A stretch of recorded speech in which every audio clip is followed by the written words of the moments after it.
Hey everybody, welcome back to the channel. Finally, powder coating.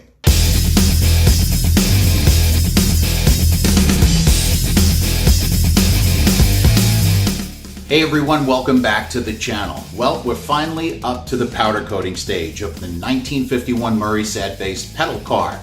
Now I'm going to use two different guns in this and I'll tell you why. I'm going to use my Redline Easy 50. It's a great gun if you're thinking about getting that as a bridge gun between a hobby gun, but you're not quite ready to grab that high dollar one. It's really a great gun. I'm going to use that for primer. I need silver on the headlights and the front grille, and I'm also going to do some white. So that gun is really super easy for quick changes, and you'll see in the videos. And also I'm going to use my Cool Coat HD. I absolutely love this gun. It is absolutely outstanding. You can adjust your KV and your micro amps independently, which I think is going to be really a big help when I shoot the body. So with all that out of the way, let's get to work.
Well, there you have it. All the powder coating is done. It's actually the next day because the shop was a mess. My booth is not finished yet. It wasn't ready to take on a powder coating job, so I had to spray on the other side of my shop, and I absolutely had to clean the shop up. It was a mess. But you did get a chance to see my oven. I call it the Beast. It's 6 feet tall, 4 feet wide, 4 feet deep. It's a tremendous custom-built oven by my friend Jason.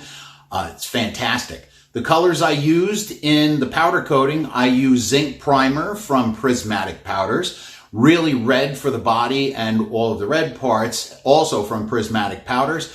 And on the white accents was Cloud White from Prismatic Powders. I'll put all the links in the description down below. Now with that out of the way, it's time to put it back together. Let's go to work.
And there you go. The 1951 Murray sad-faced pedal car is all back together in its majestic glory. I didn't replace a lot of parts on this car because I didn't want to end a story. And the story started in 1951 when this came out of the factory. The only parts I replaced were the tires because they were completely worn out, and the hardware. I put the original pedals back on this car. And it's because I thought, how many children in this pedal car's lives have put their feet on those pedals, pedaling the car around, maybe pretending to put out a fire and having all that kind of fun. I didn't want to end that story. I just wanted to continue the story. I know that may sound a little hokey to some of you, but that's what I felt in my heart. I conveyed that to the client and they thought it was a great idea. So I hope you enjoyed the video. Please leave a like, a comment, subscribe to the channel. When you do, hit the notification bell. This way you'll know every time I put a new video up. And what's coming up next in the Snake Pit? I have no idea, but I'm sure it's gonna be fun. So until then, everybody take care, be well, and I'll catch you on the next episode of the Snake Pit. Bye-bye.